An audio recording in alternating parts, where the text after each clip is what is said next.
Alright guys, so we're going to make some aloe vera fertilizer. So, fun fact, apparently aloe vera is a natural rooting hormone, has a lot of rooting hormones, will help roots grow. I don't really know how you want to say it. But anyway, so I was reading today though, because I already knew all that so a lot of the time when we do it, we take the leaves off, and scoop the gel out of it, and then that'll turn into a liquid, so on and so forth. Then you dip your plants inside there, and then boom, it's a rooting hormone, and it's supposed to help them grow better roots.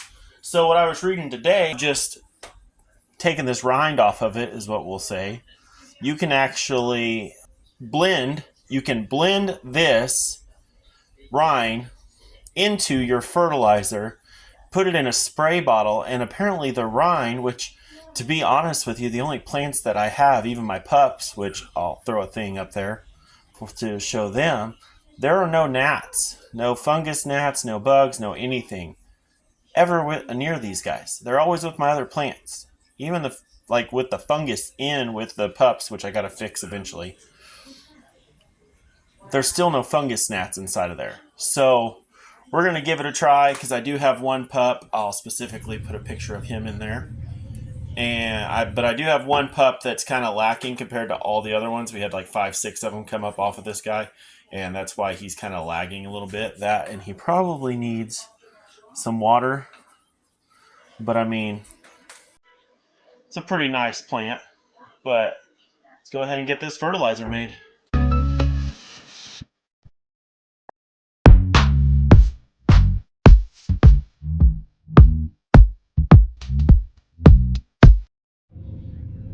Alright guys, so it's actually 6 cups of water, 2 aloe vera leaves.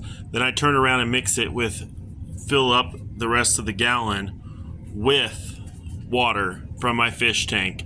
Because if you mix this too hot, it specifically says that it will cause salt burn because I guess it's real salty. So, yeah. So I'm actually probably going to dilute this a little bit more as we go, but I feel like just with like any other fertilizer, you probably want to be a little thinner than too thick. But plus side is this one's completely organic, so hopefully it's, not too terrible. Now we can see what we're doing. So we'll take that mix. Oh, now I'm going to dump it everywhere. First shot, no problem. Second shot, screwed it all up. Nice. Anyway, we'll fill this up and alright guys, and there you go, a very beautiful spray bottle of apparently pesticide and fertilizer, all in one, coming from one plant, completely organic. Love it. If you guys liked the video, go ahead and hit that subscribe button. If you guys have ever heard anything about using aloe vera as fertilizer or have a little bit, more knowledge of it than I do, go ahead and let me know in the comments below if you've ever tried it for a pesticide. I've used it as a fertilizer, but not too much as a pesticide.